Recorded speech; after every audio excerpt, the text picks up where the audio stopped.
Are you too busy? Too stressed out? Unhealthy? Then this is the place for you. Welcome to Balanced Living for Busy Professionals, where we help you create wellness and balance with a holistic approach that will work for you, even with the busiest of schedules, so you can live the life you want. And now, here's your host, Diane Randall. Hello and welcome to Balanced Living for Busy Professionals. I'm Diane Randall, your host.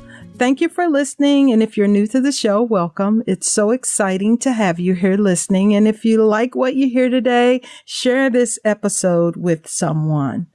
Balanced Living for Busy Professionals provides the best inner tools and strategies to help you break free of any habits, patterns, or attitudes that may be keeping you stuck in place. And it doesn't matter how busy your schedule is, you can create the life you want.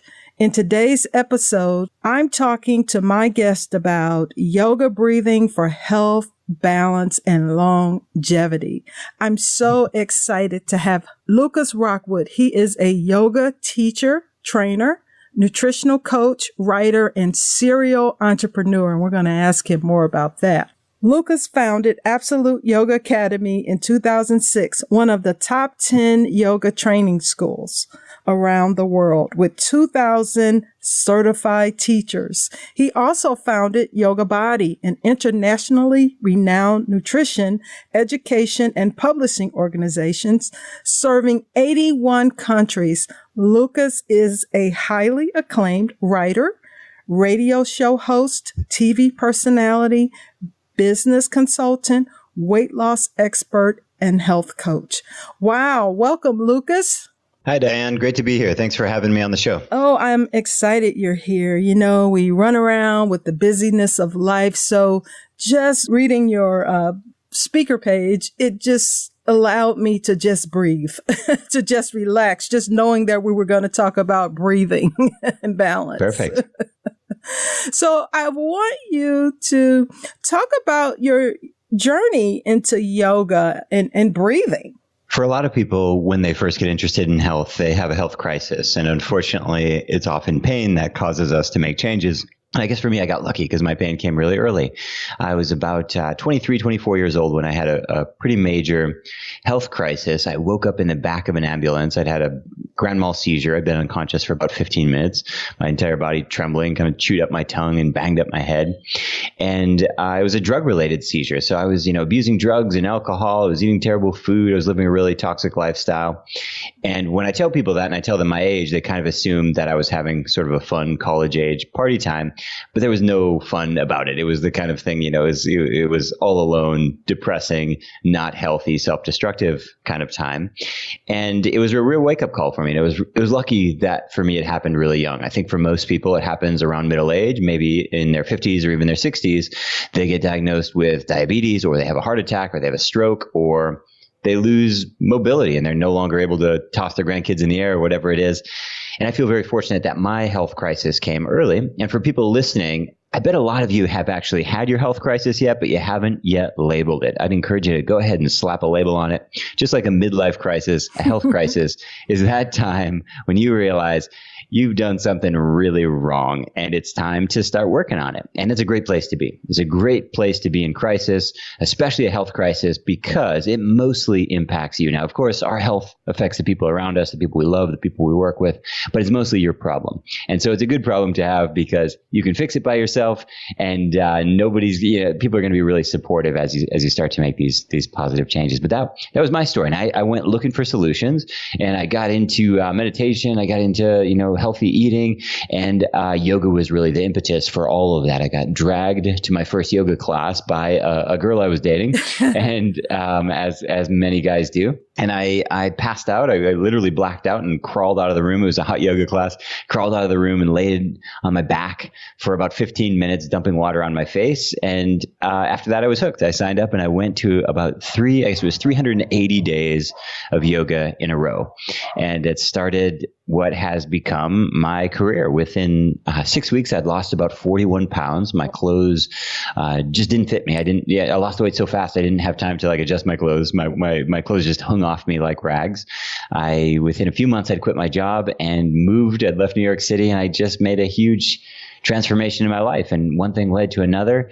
And here I am all these years later, and my whole life is really dedicated to health and wellness. And that doesn't mean I'm perfect by any means. I always say that, we teach and study the things we need to learn most. And I like everything that's bad for me. And that's why I focus on, working on the good things. But that's kind of my story. That was how I got started with yoga. You're right. We teach and learn what we need the most. And you talked about going from the drugs to the grand mal seizure to yoga. What an inspiration, because we don't really learn unless we have an experience. So you had yours early and now you get to share it with the world.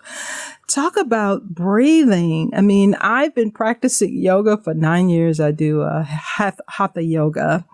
And I tell you, the breathing is still kind of tough for me sometimes. So everybody listening who's been to a yoga class, for sure they've heard their yoga instructor talk about breath. Us yoga instructors, we talk about breath ad nauseum, and so much so that students say, "Oh, please stop talking about that." But the reality is that breath is what makes yoga different from other forms of exercise. So without it, in fact, it's not even really yoga. It's something else. It's also beneficial. Stretching is beneficial. Remedial gymnastics is beneficial. Movement of all types is beneficial.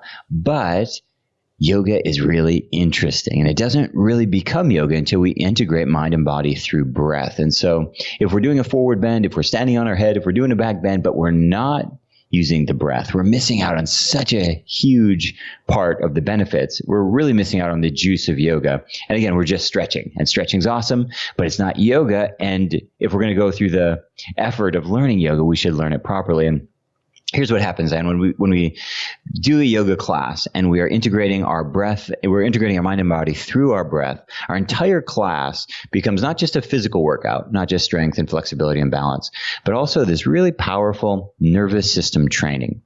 And most people are unfamiliar with that concept.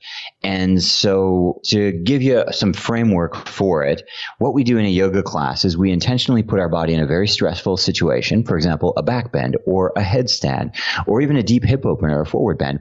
And then while we're in that very stressful, intentionally stressful situation, we breathe as if we're cool, calm, and collected. And breathing as if you're cool, calm, and collected is approximately 4 to 6 breaths per minute, which is a reduced, calm breathing rate. So your body's super uncomfortable. Your natural tendency would be to drop your jaw, stick your tongue out, and breathe like a dog. And instead, we're breathing as if we're cool, calm, and collected. And when you do that for 45 minutes, for an hour, some people even go to 90-minute, 2-hour yoga classes, that's training your nervous system to respond to stressful situations with peace, calm, and relaxation. And this is why people say, yoga is really helping me to deal with the stress in my life, or I don't know what's happening, but when I go to a lot of yoga classes, I find that I don't get angry as often. And it's not that there's something esoteric or magical happening. What's happening is you're training your nervous system to be less reactive, more sensitive, but less reactive to the stresses in our life, because we all have stresses coming at us all the time, and we're reacting totally inappropriately. We forget our Netflix password and we're pulling our hair out, right? Or we trying to for me, it's like iTunes. Like I'm trying to download some app, I can never remember my password. I'm just so frustrated. The stupid phone, my thumbs feel huge. It's like these are not real problems, and yet we get totally stressed. Even traffic, this is not a real problem. This is a complete first world problem, and yet we get so stressed out over traffic or lines at Whole Foods or like some ridiculous other luxuries that we have. We're getting so stressed out about, and when we go through not just physical fitness, which is awesome, but also when we integrate physical fitness and nervous system training, we get this really great practice training our nervous system, which is so important in our modern world, because more so than being fast and being strong, we really just need to be resilient against the stresses that we're bombarded with all day long. And you said it, the stresses that we're bombarded with all day long. I can tell you, as busy professionals, the listeners and people's lives are busy. And one of the main reasons I wanted you to come on and talk about yoga is that what you do in yoga, it is integrated and it shows up in your life in a peaceful, calming way. Because some people don't believe yeah, if they've never taken a yoga class, that how does that transfer into my life? For sure. And, those are valid concerns. And one thing that I want everybody listening to remember is that if you found something that's working, absolutely stick with it. But if you're still looking, like I was looking when I was 24 years old, give yoga a try. See if it's for you. The reason I say that is because some people have found that caring for their dogs and taking their dogs for a walk, that's their meditation, and that's their mindful practice. And that's what relieves stress. If that works for you, awesome. Other people listening have found that CrossFit is what they need. They need to flip tires in empty parking lots and throw lead around. If that's what works for you, great. But I know a lot of people, even most people listening, they're looking at their mental health and they're looking at their physical health and they're seeing shattered glass. There's broken stuff all around. Most of us are in this place and we're looking for ways to glue those pieces back together. And for some of you, yoga can play a part. It can be some of the glue that puts those broken pieces back together. Yeah, it definitely can be some of the glue. And I can attest to that. I was one of those busy professionals running around like a nutbag with my head cut off. Even my first yoga class, we did Shavasana and I couldn't stand it. I literally got up and left and said, I can't deal with that. There's other things I could be doing. And I left there. My life was still crazy. But when I went back 3 years later, it was an awesome, transformation. I transformed from this crazy woman with all these thoughts and getting no sleep and the busyness of my life into someone who became calmer through the meditation, more peaceful, just really honoring the slowing down. My mind slowed down because of yoga over time. It wasn't that I set an intention and I went to yoga class and it happened. I noticed that over time that I had really slowed down to a place where I could just have a more peaceful existence in my life. And over time, that busyness thing, even though I've been in the same career for many years, the way I approached it just changed. So I love what yoga has done to me, and for all the people that are listening. But for people who feel that they can't leave the office to do any yoga, what kind of breathing techniques can you do if you're at work, sitting at a desk, to calm down when you're stressed out, for example? You make a great point, because many people feel that, they can't get to a yoga class, so they can't do yoga. They can't get to the gym, so they can't exercise. We do a wonderful job of compartmentalizing things in our life, and there's absolutely no reason to do that. We just need to start integrating things in our life. You can be a mom and a dad at work. You can be you can do physical fitness at work, and vice versa. You can do work at home. You don't have to have these real sharp delineations between work and play, mindfulness, and everything else. And this is where people get into trouble. They feel like, I don't have time to go to the gym today, so I do not exercise. I have no time to get to yoga class, so I will do no nervous system training. And there's no reason to have this hardline mentality. You can really integrate these things. So for people who are busy, you might even be in a car, you might be in the office, and you just want to do a practice that's going to manage your stress, that's going to balance your nervous system and create more equilibrium in your life. And rather than having to jack up your nervous system with caffeine or sugar, or dumb down your nervous system with alcohol or whatever else you use to cool down at night, maybe we can just go after balance. And the most effective practice for that is what we call water breathing in the yoga body system. And water breathing is a balanced breathing practice.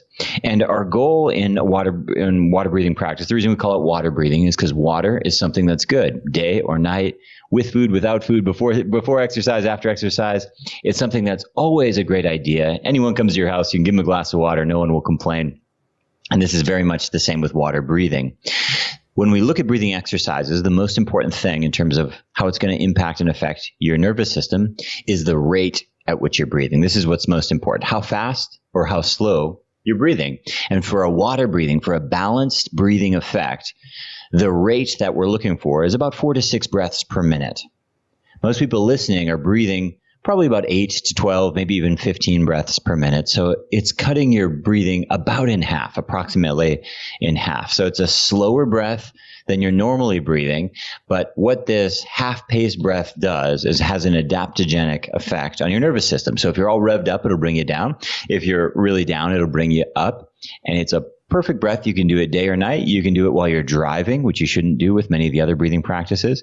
You can do it before a meeting. You can do it sitting at your desk, and it doesn't have to happen in a yoga room. You don't need robes or mantras or a trip to India or anything like that. You can go ahead and practice it anytime. And I'd encourage anybody to work on this. And if you'd like, Diane, I can even lead people through a simple practice just so they can get used to it. Oh, that would be awesome. Perfect. For people listening, if you are driving a car, keep your eyes open. If you're sitting at a desk, you can close your eyes. Either way is perfectly fine. Most breathing practices we do not want to practice while driving, operating heavy vehicles, these kinds of things. This breathing practice, totally safe. In fact, it'll make you a better driver. It'll make you more alert. But just keep your eyes on the road. We're going to breathe just through our nose. In almost all yoga breathing practices, we do breathe through our nose because nasal breathing is associated with a balanced nervous system state. If you think of people, if you think of animals, but let's just focus on people for a moment. Think of people in a panic state. Think of people right after a car accident, an emergency, after they're shocked, after they jump out of the street to get away from a bus. We think of people with their mouth open and their tongue hanging out. Think of people who just finished sprinting, right? Their hands are on their knees, their shoulders are up near their ears, and their tongue's hanging out, and they're breathing. Breathing through our nose is associated with states of cool and calm and collectiveness. If you think of old oil paintings from 500 years ago, you see the kings and the queens, their mouths closed. When we breathe as if, our nervous system tends to react in kind. So nasal breathing, very, very important always. Now let's talk about the rate of breathing. Most of you, whether you're driving a car or sitting at your desk at work, are breathing just a little bit too fast. And that tends to come from the blue light coming from your computer screen. It comes from all those notifications beeping on your phone. It comes from the 3 cups of coffee that you had this morning and the muffin or the biscuit or whatever you had to get you through the 10 a.m. hump. And it also just comes from a lifelong pattern of being overexcited. And we want to return you to more of a balanced state. So when it comes to breathing, we're going to slow you down to a rate of around 4 to 6 breaths per minute. And I'll count you through it, and I'll just do 5 breaths. And 5 breaths doesn't sound like enough, but it's a great start. I usually suggest people start small because you can always build and grow from there. And very, very quickly, you'll find that this is a practice you can integrate anytime. You're in line waiting for waiting for a flight, and they're making announcements as the flight's overbooked, and you feel yourself freaking out. You can just start to do this breathing again. No robes needed, no incense, no advanced training. Very, very simple and really effective. So here we go. Keep your chin parallel to the floor. If you're driving, again, keep your eyes on the road. We're going to breathe through our nose. I'll count and you breathe. We're going to use a 4-4 count. We're going to inhale to the count of 4. We're going to exhale to the count of 4. We're going to follow that rhythm for 5 breaths. Together, inhale through your nose for 1, 2, 3, 4. Exhale through your nose, 4, 3, 2, 1. Inhale, we're breathing through our nose, 1, 2, 3, 4. Exhale, 4, 3, 2, 1. Inhale, 1, 2, 3, 4. Exhale, 4, 3, 2, 1. Inhale, 1, 2, 3, 4. Exhale, 4, 3, 2, 1. Let's try one more round together. Inhale, 1, 2, 3, 4. Exhale, 4, 3, 2, 1. Great. Relax. Breathe normally. This is what we call water breath. It's a balancing breath, balances your nervous system. Again, if you're feeling down, it'll bring you up. If you're up, it'll bring you down. We have 2 other types of breathing that we teach. There's lots of variations, but we're either doing water breath, which is what we just did, or else whiskey or coffee breath. As the name suggests, whiskey breath will put you to sleep and coffee breath will wake you up. whenever I say that to people, like, oh yeah, give me the coffee one. And I say, oh yeah, give me the whiskey one. And this is very much the reaction we have when we walk into a bar, right? People go for the coffee or they go for the whiskey. Not enough people order the water. The water is what we really, really need. So practices that wake you up and practices that knock you out have an important role, but the most important role is the boring middle, which if you can get excited about balance in your life, if you can get excited about feeling level-headed, if you can get excited about steady state energy, if you can get excited about a balance between strength and flexibility, this is where life gets really interesting. But it's not seductive. It's not sexy. We want to get revved up and knocked out and beat over the head, and we want to have these roller coaster days. It's what we tend to gravitate to. We gravitate towards extremes, and extremes get a lot of attention. And even if you go online, you start looking for breathing exercise, you'll find people teaching crazy stuff, going under ice and holding their breath for 22 minutes and all kinds of crazy stuff. Oh my goodness. For your average person listening, forget about all that stuff. None of that stuff is what you're looking for. You want to feel balanced. You want to be present. You want to show up for your marriage. You want to show up for your kids. You want to show up for your work and have steady state energy, clarity of mind. So your focus is that 4 to 6 breaths per minute. It's that balanced breathing. It's that water breath. That's where you want to put most of your energy. I love that. Showing up, balance, and breath. Wow, Lucas, you've given us a lot of awesome breathing techniques as well as information about yoga that we can totally incorporate into our lifestyle to help bring balance and stability. So I want to thank you for being here on the show today, sharing your experience as well as your story, because everybody has a story as to how they evolved into that one magnificent thing that they do in their life to share and be of service to others to help us all get better. So thank you. My pleasure. Happy to be here. And if you want to know more about Lucas, his website and information will be in the show notes of this episode of Balanced Living for Busy Professionals. I want to thank you all for being here and listening, and drop me a line, a voicemail, and let me know what you think about this episode of Balanced Living for Busy Professionals. Your feedback helps us to bring the best topics and information to help you make the changes that you want in your life. Thank you for listening to Balanced Living for Busy Professionals. This podcast is sponsored by DianeRandallConsults.com. If you like this show, the best way to support it is by leaving 5-star feedback on iTunes. And please feel free to email your questions, comments, and suggestions to feedback@DianeRandallConsults.com. Until next week, namaste.